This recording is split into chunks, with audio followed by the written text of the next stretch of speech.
Hi guys, welcome back to my channel.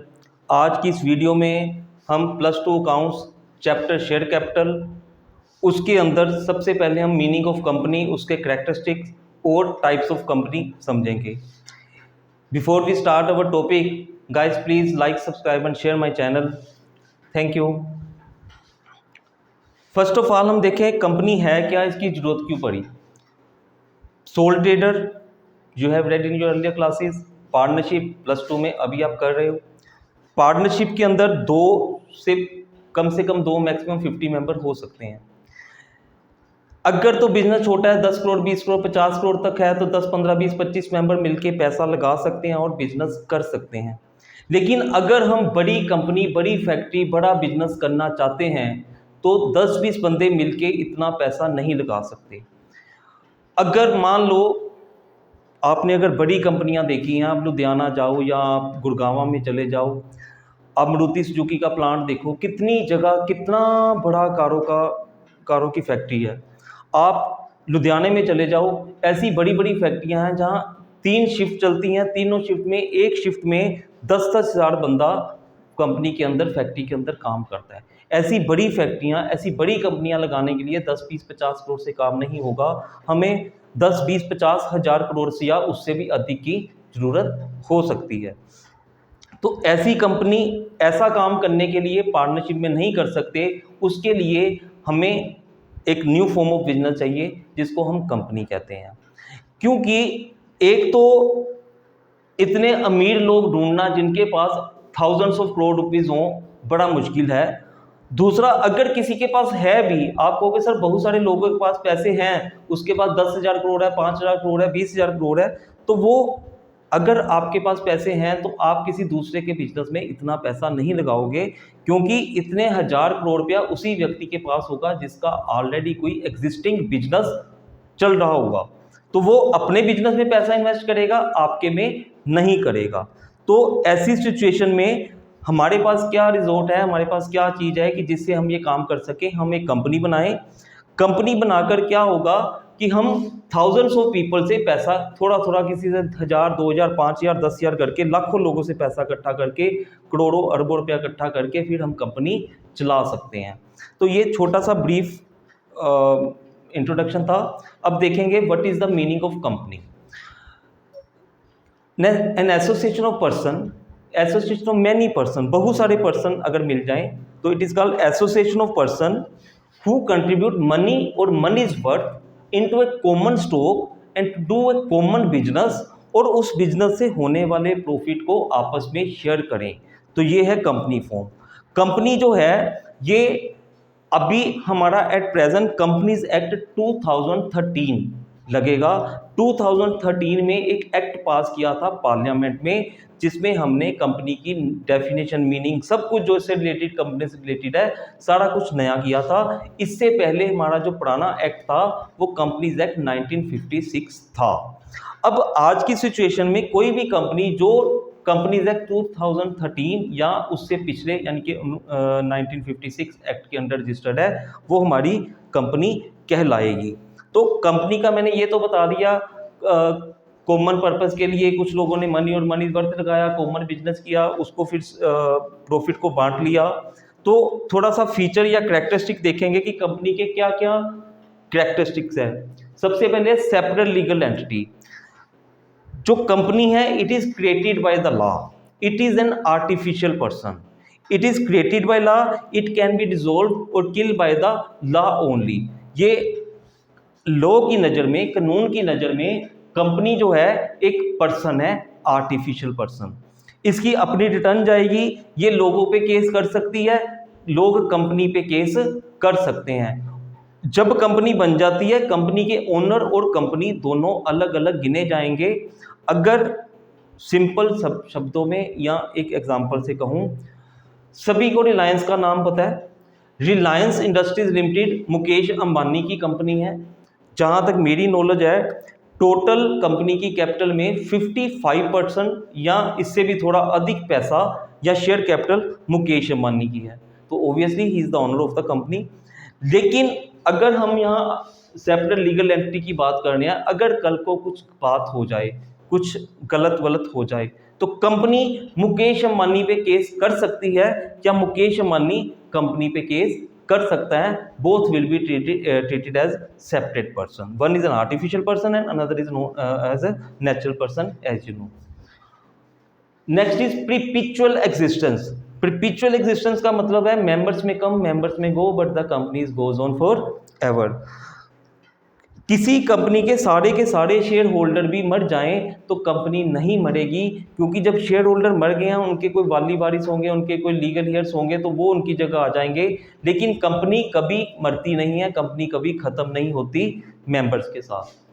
Limited liability. Another feature of the company is liability of the members of the company is limited to the extent they are holding shares of the company. तो इसमें liability जो है limited होती है। मान लो मेरे पास एक company के से अभी रिलायंस की बात की थी, रिलायंस के 100 शेयर्स हैं, मैंने उसकी जितने पैसे थे 10 रुपये एक शेयर के हिसाब से 100 शेयर पे 1000 रुपीज़ कंपनी को पे कर दिया है। कल को कंपनी में घाटा पड़ जाए, लॉस हो और करोड़ों का अरबों का भी लॉस हो जाए तो मैंने 1000 रुपया देना था वो दे चुका हूँ, अब मुझे कोई पैसा कंपनी को नहीं देना। मेरी लाइबिलिटी सिर्फ 100 शेयर्स की फेस वैल्यू जितनी ही रहेगी। Transferability of share. Transferability of share is a distinct feature of companies. अगर हम कोई कंपनी चलाते हैं तो जो शेयर है उसको ट्रांसफ़र कर सकते हैं, बार बार कर सकते हैं। आपने देखा होगा या आपके घर में या आपके पापा लोग या आपके फ्रेंड या कोई रिलेटिव शेयर मार्केट में ट्रेडिंग करते हैं, सुबह शेयर खरीदते हैं, घंटे बाद बेच देते हैं, फिर खरीदते हैं, फिर बेचते हैं और कई लेके रख लेते हैं। तो वो जो शेयर खरीद बेच रहे हैं वो इन्हीं कंपनियों के किसी ना किसी कंपनी के शेयर को खरीद रहे हैं, बेच रहे हैं और वो शेयर ट्रांसफ़र हो रहे हैं। जिसके पास शेयर होगा वही उस कंपनी का उतने पोर्शन का ओनर होगा। Management and ownership of the company is always different. Owner, shareholder is the owner of the company. The person who are holding shares of the company is known as owner, shareholder, or they are the owner of the company. Though they are owner to a certain extent, जितने को उसके पास share है उतना वो उसका owner है। लेकिन management जो है वो प्रोफेशनल्स होते हैं, पेड होते हैं, उनको सैलरी पर रखा होता है, तो मैनेजमेंट और ओनरशिप जो है अलग अलग होती है। नॉर्मली सोल ट्रेडर में और पार्टनरशिप में आपने देखा होगा जो बंदा मालिक है वही मैनेज कर रहा है, वही काम कर रहा है। लेकिन कंपनी के केस में मालिक जो है वो खुद काम नहीं करते, उन्होंने आगे एक टीम अपॉइंट की होती है जिसको बोर्ड ऑफ डायरेक्टर या मैनेजमेंट कहते हैं। तो वो दोनों अलग अलग हैं। कॉमन सील का मतलब है स्टैम्प। जब तक किसी कंपनी के कागज पे, कंपनी के डॉक्यूमेंट्स पे कंपनी की सील नहीं लगी हुई है, कॉमन सील नहीं लगी है, तब तक नहीं माना जाएगा कि वो डॉक्यूमेंट जो है कंपनी ने साइन किए हैं। Basically common seal is a signature of the company. As we know company is an artificial person, तो आर्टिफिशियल पर्सन है, खुद तो साइन कर नहीं पाएगी, उसके लिए एक स्टैंप रखी है। उसके लिए स्टैंप लगाने के लिए भी कुछ बंदों को जिम्मेदारी, कुछ मैनेजमेंट में किसी पर्सन को जिम्मेदारी देते हैं कि जो उसको स्टैंप करेगा डॉक्यूमेंट्स को। तो नॉर्मली ये एनग्रेव्ड स्टैंप होती है। एनग्रेव्ड स्टैंप का मतलब है कि जब स्टैंप लगती है तो वो कागज के ऊपर एनग्रेव हो जाता है, कागज में वो उतना कागज प्रेस हो जाता है, वो बन जाता है कि उसको फिर आप इरेज नहीं कर सकते। आर्टिफिशियल पर्सन आई थिंक ऊपर बता दिया, company is an artificial person, is not a natural person. कौन है नेचुरल पर्सन? नेचुरल पर्सन होते हैं the person made of bones, blood, like me I am natural person. तो जो हड्डियों, मांस, खून वगैरह से बने हुए हैं, they are natural person. But company is an artificial person, it is not made of flesh, blood and bones. So this is the meaning and features of company. अब हमारे पास है टाइप्स ऑफ कंपनी। 3 तरह की कंपनियां होती हैं। First is OPC. OPC stand for one person company. One person of company का concept जो है ये कंपनीज एक्ट 2013 में फर्स्ट टाइम इंट्रोड्यूस किया इंडिया में।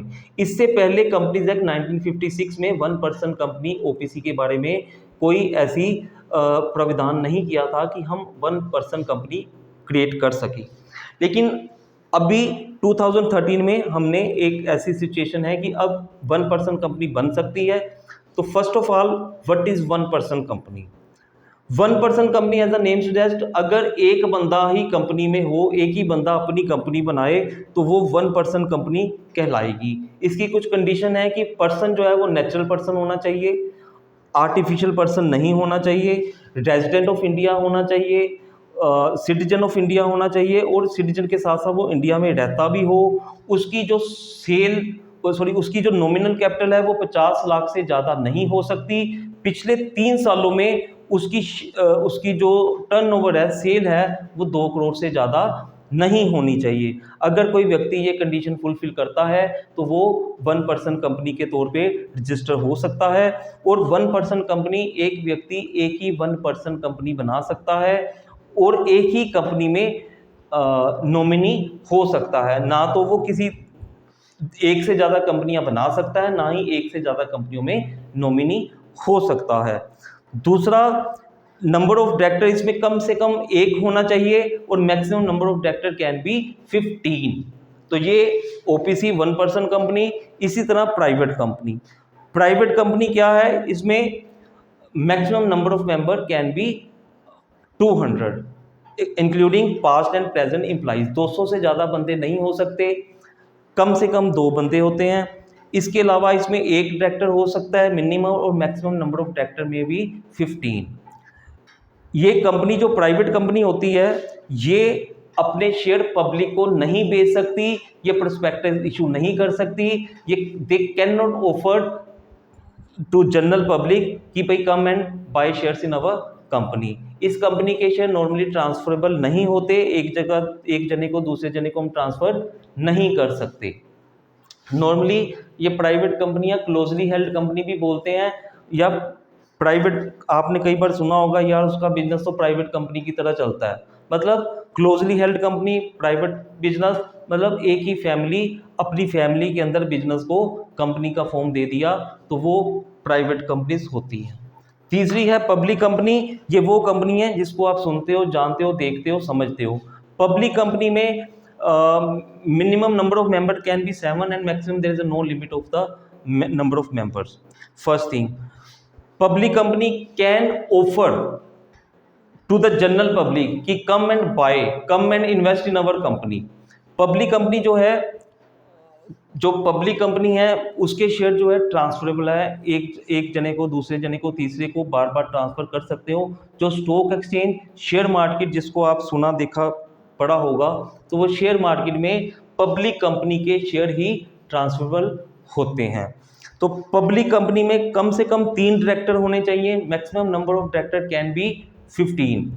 तो पब्लिक कंपनी ही नॉर्मली जो कंपनियां होती हैं, ज़्यादातर पब्लिक कंपनी के बारे में आप जानते हो, और जो प्राइवेट नहीं है वो पब्लिक कंपनी है। सिंपल से ये भी समझो कि प्राइवेट में जो रिस्ट्रिक्शन थी, अगर वो रिस्ट्रिक्शन खत्म कर दें तो company becomes the public company, और अगर रिस्ट्रिक्शन लगा दें तो public company becomes the private company.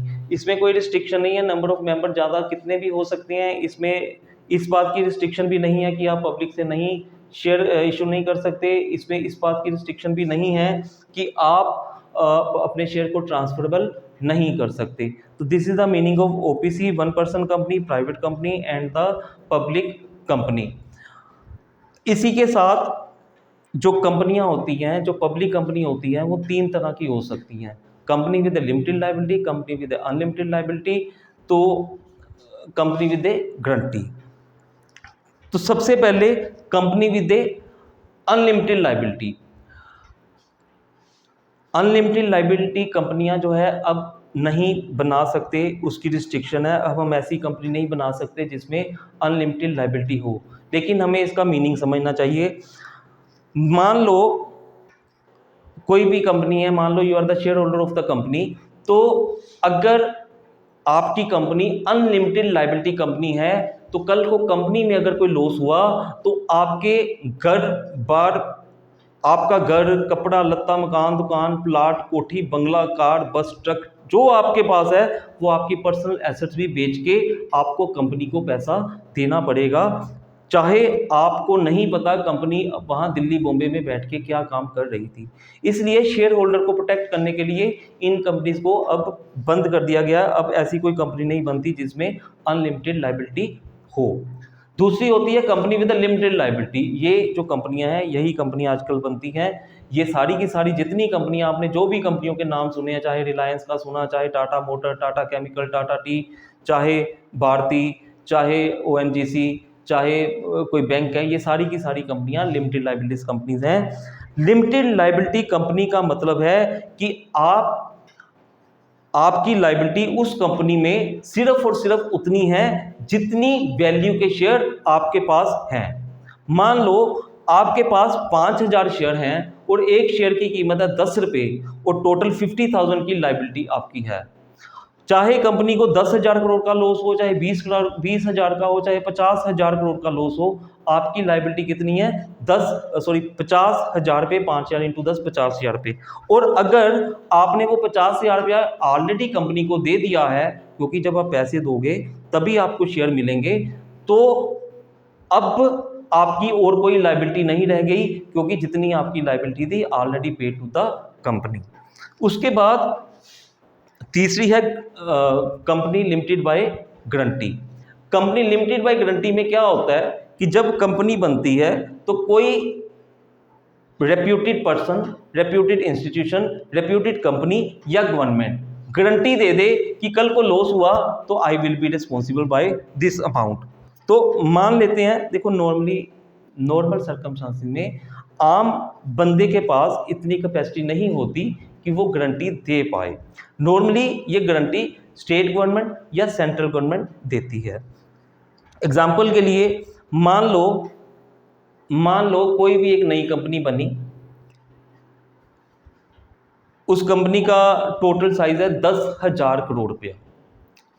कुछ भी काम करती है, ऐसे आजकल जैसे इलेक्ट्रिक व्हीकल चल रहे हैं, ईवी की इनोवेशन के लिए या इलेक्ट्रिक लिथियम बैटरी बनाने के लिए है, क्योंकि पहले जो हमारे घरों में जो बैटरी लगी हुई है वो लेड बैटरीज हैं, उसमें लेड यूज़ होता है, वो बैटरी बनी है।